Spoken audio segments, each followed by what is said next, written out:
Penguin securities. ఈ penguin securities scam అనేది మన తెలంగాణ రాష్ట్రంలో గత 5 years నుంచి కూడా జరుగుతూ ఉంది.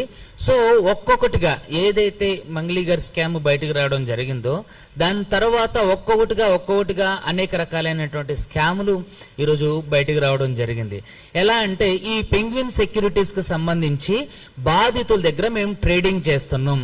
ట్రేడింగ్లో మీరు ₹1,00,000 పెడితే నెలకి ₹5,000 వరకు మీకు అదనంగా ఇస్తాం. మీ డబ్బులు మీకు వ్యాపారంగా అలాగే మూలధనంగా అలాగే ఉండిపోతాయి. సో అదేవిధంగా మీరు 10 లక్షలు పెడితే మీకు ఇంకా ఎక్కువ అమౌంట్, అదే ₹1,00,000 పెడితే ఇలా ఎక్కువ అమౌంట్, అలా అని చెప్పేసి వీళ్ళు ఏదైతే ఈ ఐడెంటిటీ బాండ్ అని చెప్పేసి ఎవరైతే బాధితులు ఎవరైతే ఉన్నారో ఈ ఫేక్ ఐడెంటిటీ బాండ్స్ అని క్రియేట్ చేసి ఈ ఫేక్ ఐడెంటిటీ బాండ్స్ ద్వారా వాళ్ళని మోసం చేసి వాళ్ళు తీసుకున్న డబ్బులకి సెక్యూరిటీగా, అంటే మనం ఎవరి దగ్గర డబ్బులు తీసుకుంటే ఏం చేస్తామంటే చెక్స్, ప్రామిసరీస్, నోట్స్ ఇస్తుంటాం. సో వీళ్ళు ఏంటంటే వీళ్ళని నమ్మించడం కోసం, వీళ్ళ దగ్గర ఉన్న డబ్బుల్ని నొక్కేయడం కోసం వీళ్ళు ఒక మన స్టాంప్ పేపర్ మీద ఇండిమిటీ బాండ్ అనేవి వీళ్ళకి ప్రిపేర్ చేసి ఇవ్వడం జరిగింది.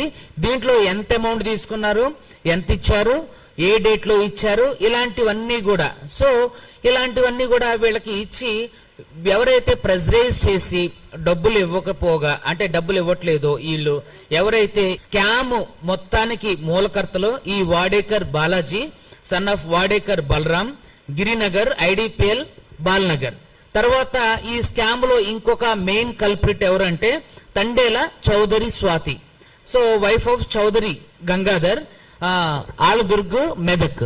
సో ఇక్కడ ఏంటంటే కాదేది అనర్హం మోసం చేయడానికి, కాదేది అనర్హం పేదవారి యొక్క రక్త మాంసాలను పీల్చడానికి, కాదేది అనర్హం డబ్బులు దోచుకోవడానికి అన్న విధంగా తెలంగాణలో అనేక స్కాములతో ఎప్పుడండి భారతదేశం అభివృద్ధి చెందుతున్న దేశాన్ని నా చిన్నప్పటి నుంచి అంటున్నారు.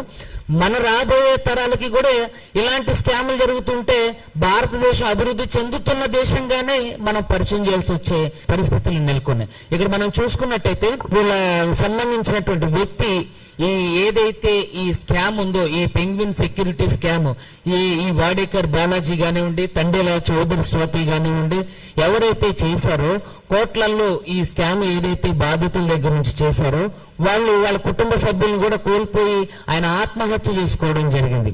వాళ్ళకి సంబంధించినటువంటి ఫోటోలు అని మీకు మీడియాకి ఇవ్వడం జరుగుతుంది. వాళ్ళ దగ్గర ఉన్నటువంటి ఇండిమిటీ బాండ్స్ ఏవైతే ఉన్నాయో వాటిని కూడా మీడియాకి ఇవ్వడం జరుగుతుంది. వీళ్ళ యొక్క ప్రధాన ఉద్దేశం ఏంటంటే ఇక్కడ మేము మోసపోయాం, సమాజంలో మేము మోసపోయాం, ఇంకెవరు మోసపోకండి అని వీళ్ళ ఉద్దేశం.